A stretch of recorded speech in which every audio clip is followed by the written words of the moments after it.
तो शंकराचार्य पर संग्राम बढ़ता जा रहा है। हालांकि कुछ पेंच भी इस मामले में सवालों के साथ सामने आते हैं। आपको एक एक करके दिखाते हैं। पहला सवाल तो यह कि अविमुक्तेश्वरानंद के खिलाफ जब शिकायत पुलिस तक पहुंची तो तुरंत पुलिस ने पॉक्सो एक्ट के तहत एफआईआर क्यों दर्ज नहीं की। इसका एकमात्र कारण जानकारों के मुताबिक यह है कि क्योंकि यह हाई प्रोफाइल केस था, पुलिस पर उंगली न उठे, इसलिए एफआईआर दर्ज करने से बचा गया, क्योंकि टाइमिंग इस केस की बहुत अहम थी और ऐसे में पुलिस ने इससे परहेज किया। दूसरा सवाल, अधिकारियों को इस मामले में शिकायती मेल तक किया गया था, फिर भी संज्ञान क्यों नहीं लिया गया। और आखिरकार कोर्ट के आदेश पर तब जाकर के एफआईआर दर्ज होती है और यह सब पुलिस के बचाव तंत्र का हिस्सा माना जा रहा है, क्योंकि प्रशासन से तनातनी के बीच अगर शंकराचार्य पर केस हो जाता तो यह मामला और विवादित हो सकता था। चौथा सवाल, शंकराचार्य कह रहे हैं कि पीड़ितों से उनका कोई कनेक्शन ही नहीं रहा, तो शंकराचार्य का दावा आखिर कितना सही है। और ऐसे में सबसे बड़ा प्रश्न, आशुतोष ब्रह्मचारी पर पत्रकार के आरोपों में आखिर कितनी सच्चाई है और आशुतोष ब्रह्मचारी के साथ उस पुलिस अधिकारी की तस्वीर जिनको आरोपों की जांच करनी है, इसका सच क्या है। हालांकि एक बदलाव आया है। यौन शोषण मामले में शंकराचार्य अविमुक्तेश्वरानंद पहले गिरफ्तारी देने को तैयार थे, लेकिन अब उन्होंने गिरफ्तारी से बचने के लिए हाईकोर्ट का दरवाजा खटखटाया है। आखिर शंकराचार्य ने हाईकोर्ट जाने पर क्या कहा और क्या इसकी संभावना प्रबल है कि पुलिस उन्हें गिरफ्तार कर सकती है। देखिए रिपोर्ट। आपका जो गड़बड़ निकल गया इसलिए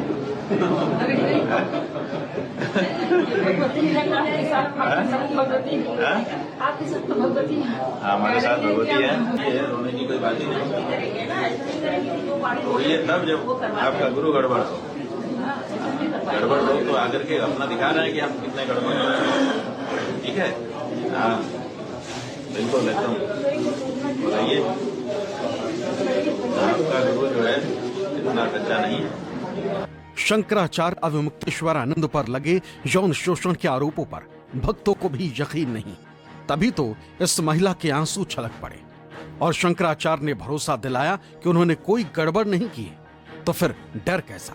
शंकराचार्य ने साफ कहा है कि ऐसे गंभीर आरोप अगर सच साबित हो तो उन्हें भी सजा से कोई परहेज नहीं। अगर ये सच है कि शंकराचार्य ने कोई दुराचार किया है तो भी मतलब दुर्लभतम श्रेणी में है। शंकराचार्य से ये आशा मतलब सपने में भी नहीं की जा सकती है। तो इसलिए इस पर बहुत अब पूरे देश को ध्यान दे करके लड़ने की जरूरत है, क्योंकि ये बहुत बड़ा मामला बना दिया गया है। अगर ऐसा हुआ है तो फिर बहुत कड़ा, इतना कड़ा कि जितना कड़ा कुछ नहीं हो सकता, आज तक इतिहास में नहीं हुआ, उतना कड़ा दंड घोषित करना पड़ेगा, तभी ये न्याय हो सकेगा। और अगर ये झूठा है, जैसा कि है ही हमारा ये कहना है, तो जिन लोगों ने ये आरोप लगाया है उनके ऊपर भी कड़ा से कड़ा दंड मिलना चाहिए। शंकराचार्य अविमुक्तेश्वरानंद भले ही न्याय और कड़े दंड की बात कर रहे हैं, लेकिन फिलहाल तो उन पर गिरफ्तारी का संकट मंडरा रहा। प्रयागराज पुलिस वाराणसी में उनके मठ के आसपास ही घूम रही, जांच पड़ताल में जुटी, किसी भी वक्त शंकराचार्य से पूछताछ कर सकती।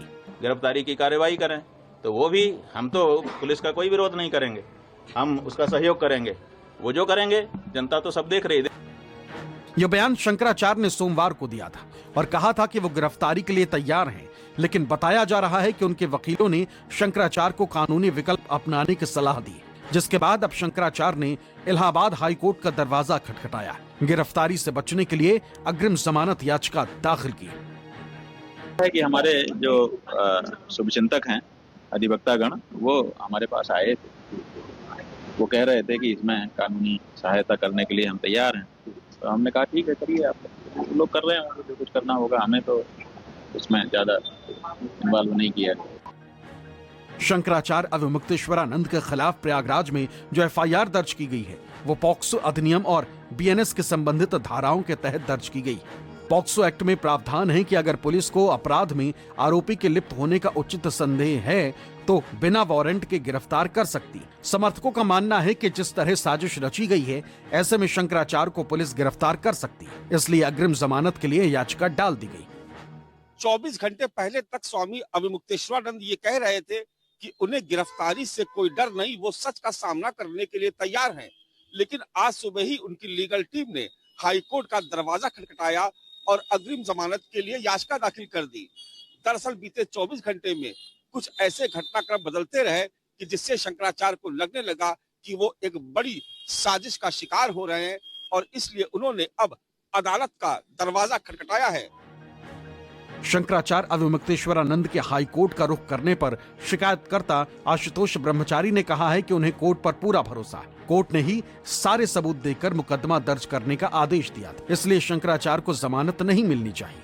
वो जमानत का विरोध करेंगे।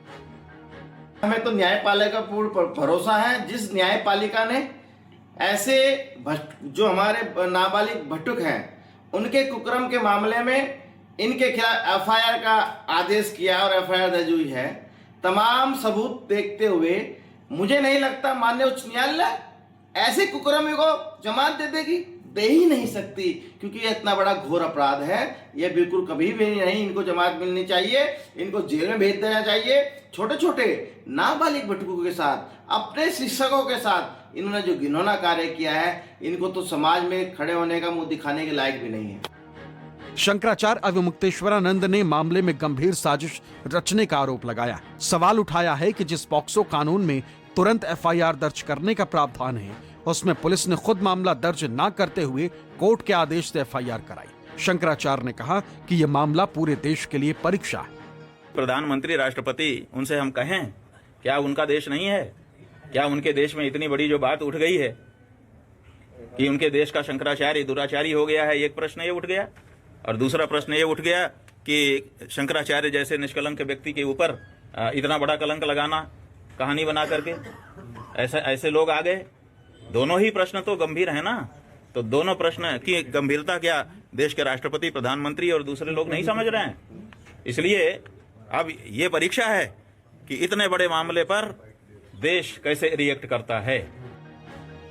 शंकराचार्य अविमुक्तेश्वरानंद के साथ साथ उनके शिष्य मुकुंदानंद को एफआईआर में पुलिस ने नामजद किया है। बताया जा रहा है कि गिरफ्तारी से पहले पुलिस पूरी जानकारी जुटा रही, लेकिन जिस तरह हलचल बढ़ी है उससे सबकी नजरें वाराणसी में प्रयागराज पुलिस के एक्शन पर टिकी। वाराणसी से अतिकेश और लखनऊ से मानस श्रीवास्तव की रिपोर्ट, न्यूज़ 24। तो केस तो दर्ज हो चुका है, लेकिन आज आपको यह भी बताते हैं कि पॉक्सो एक्ट के तहत अगर शंकराचार्य पर आरोप सिद्ध हुए तो फिर यह कितना गंभीर हो सकता है। शंकराचार्य पर दर्ज एफआईआर में बीएनएस की धारा 351(3) लगाई गई है।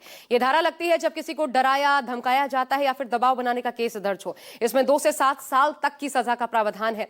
दूसरी धारा लगी है पॉक्सो एक्ट की धारा 5I। यह धारा तब लगती है जब पद या फिर शक्ति का इस्तेमाल कर यौन अपराध के गंभीर आरोप लगे। 20 साल की जेल या फिर उम्र कैद और जुर्माना दोनों संभव है। एफआईआर में शंकराचार्य के खिलाफ धारा 3 भी लगाई गई है। किसी बच्चे के साथ गंभीर यौन शोषण के मामले में यह धारा लगती है, जिसमें सजा 10 साल जेल से लेकर के उम्र कैद तक की हो सकती है। और धारा 16, यह धारा तब लगती है जब अपराध के लिए उकसाने या फिर मदद करने का मामला बनता है, और इसमें भी 10 साल जेल या फिर उम्र कैद दोनों ही संभव है।